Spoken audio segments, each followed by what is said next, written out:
यहाँ सद्गुरु कबीर के दोहों के जरिए गुरु की महिमा का वर्णन किया गया है, जिन्हें सुनकर गुरु से प्रीत बढ़ती है।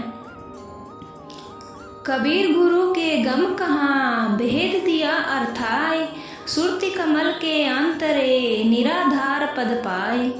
सद्गुरु कबीर ने सत्य मिथ्या को पृथक पृथक समझा के उस परमार्थ स्वरूप का ज्ञान बतलाया है, जो निराधार पद है। उस निरालंब लक्ष्य पद को केवल अभ्यासी पुरुष ही अंतर्मुख शुद्ध वृत्ति से हृदय कमल के बीच में प्राप्त कर कृतार्थ होते हैं।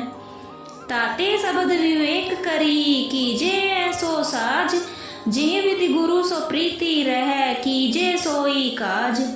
साहिब कबीर कहते हैं, सार शब्द का विचार करके ऐसा प्रयत्न करो कि जिससे सद्गुरु के ज्ञान उपदेश में सदा प्रीति बनी रहे और मोक्ष रूप कार्य भी सिद्ध होए।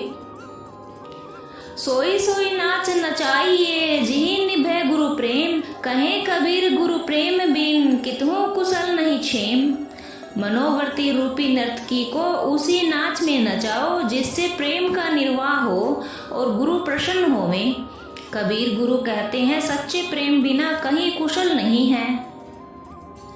तन मन शीस निछावरे दीजे सक्ष प्राण, कहे कबीर दुख सुख सहे सदा रहे गलतान। कबीर चरणों में तन मन सहित शीस तो अर्पण कर ही दो, किंतु गुरुदेव के सम्मुख प्राणों को भी बलिदान कर दो। दुख सुख समान करके गुरु ज्ञान में सदा लीन रहो, तभी गुरु प्रिय चैन कहीं शीस बढ़ी चित प्रीत, तो रहिए गुरु सन्मुखा कभू न दीजे पीठ। जब शिष्य की बड़ी चढ़ी अंतर प्रीति देखते हैं, तभी गुरु मोक्ष उपदेश रूपी प्रेम वचन बोलते हैं। इसलिए मुमुक्षु सदा गुरु के सम्मुख रहें, विमुख किसी हालत में न होए।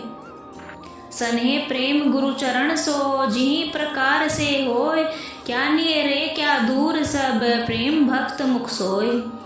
जैसे बने तैसे सद्गुरु चरणों में सच्चा प्रेम बनाए रखें, चाहे शरीर की स्थिति दूर हो या नजदीक, प्रेमी भक्त सदा सुखी रहता है। जे विधि शीस को मन बसे गुरु पद परम सने, कहे कबीर क्या फर्क डिग क्या पर्वत वन के। चाहे जिस भी तरह शिष्य का मन भौरा गुरु चरण कमल के परम प्रेमी बने, उसी प्रकार बनावे। प्रेम के सुआ मिले में दूर नजदीक या घर बन पहाड़ का कोई विचार नहीं रहता। जो गुरु पूरा होए तो शीस ही ले निवाह, शीस भाव सुत जानिए सुत श्रेष्ठ शिष आ। सदग्रंथ ज्ञान पूर्ण पारक निष्ठ गुरु जो हो तो शिष्य को भी भव सिंधु से पार उतार सकते हैं। यद्यपि शिष्य भाव पुत्र भाव के समान ही है, तथापि लोक परलोक विचार से पुत्र से शिष्य का भाव श्रेष्ठ है। अबुद्ध सुबुद्ध सुत मात पितु सभी कहे प्रतिपाल, अपनी ओर निभाइए सीख सुत गही निज चाल। ज्ञानी अज्ञानी काना कुबड़ा आदि कैसी ही संतान हो, माता पिता उन सभी को जिस तरह पोषण करते हैं, उसी तरह गुरु अपनी गुरुत्व गति को ग्रहण कर पुत्र की तरह शिष्य को अपनी ओर से निर्वाह करते हैं।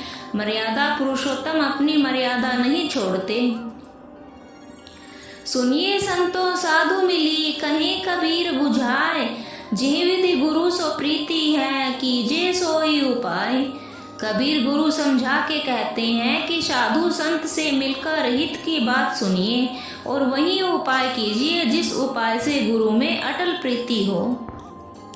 करे दूर अज्ञानता अंजन ज्ञान सुदे, बलिहारी वे गुरुन की हंस उचारी जूले। सदगुरु अपने प्रेमी को ज्ञान अंजन लगा के उसके भीतर का अविद्य अंधकार एकदम दूर कर देते हैं। इसलिए ऐसे गुरु के चरणों में सर्वोच्च निछावर है, जो हंस जीवों का उद्धार करते हैं। हरि सेवा युग चार है गुरु सेवा पल एक, ताके पटतर ना तुले संतन कियो विवेक। श्रद्धा से की हुई सद्गुरु के एकलव की सेवा का मुकाबला हरि के चारों युग की आराधना नहीं कर सकती। ऐसा संतों ने विचार कर प्रचार किया है। मन निर्मल सतखरा गुरु सो लागो हेत, अंकुर सोई उगसी शब्द बोया खेत। वही अंतःकरण वास्तविक सत्य और शुद्ध है, जिसमें गुरु विषयक लगन है। उसी चित्त रूपी खेत में गुरु का बोया हुआ उपदेश रूपी बीज अंकुरित हो उत्पन्न होगा और मनोवांछित फल देगा। भोसागर की त्रास ते गुरु की पकड़ो बाहें, गुरु बिन कौन उबारसी भोजल धारा माहे। भव सिंधु के भय से उद्धार हित केवल सद्गुरु के चरण जहाज की शरण लो। संसार प्रवाह में बहते हुए को गुरु बिना कौन पार उतारेगा, कोई भी नहीं। लो लागी विष भागिया कालख डारी धोए, कहे कबीर गुरु साबुन सो कोईक उज्जल होए। गुरु प्रेम होने पर विषय वासना से वृत्ति स्वयं निवृत्त हो जाती है और दुष्कर्म जन्य अंतःकरण की कालिमा भी नहीं रह जाती। कबीर गुरु कहते हैं, कोई एक गुरु प्रेमी ही गुरु के ज्ञान साबुन से निर्मल होता है। साबुन बिचारा क्या करे गांठे राखे मोय, जलसो अरसा परस नहीं क्यों कर उज्जल होय। एक तो साबुन गांठ में बंधा हुआ है, दूसरे जल से स्पर्श नहीं, फिर वह कपड़े को उज्जवल कैसे करे। ऐसे ही संत गुरु में दृढ़ श्रद्धा भक्ति सहित सत्संग ज्ञान बिना किसी के अंतःकरण का मल विक्षेप आदि दूर न हो तो इसमें गुरु सत्संग ज्ञान का क्या दोष है, कुछ नहीं। नारद सरखा शीस है गुरु है मच्छी मार, ता गुरु की निंदा करे पड़े 84 धार।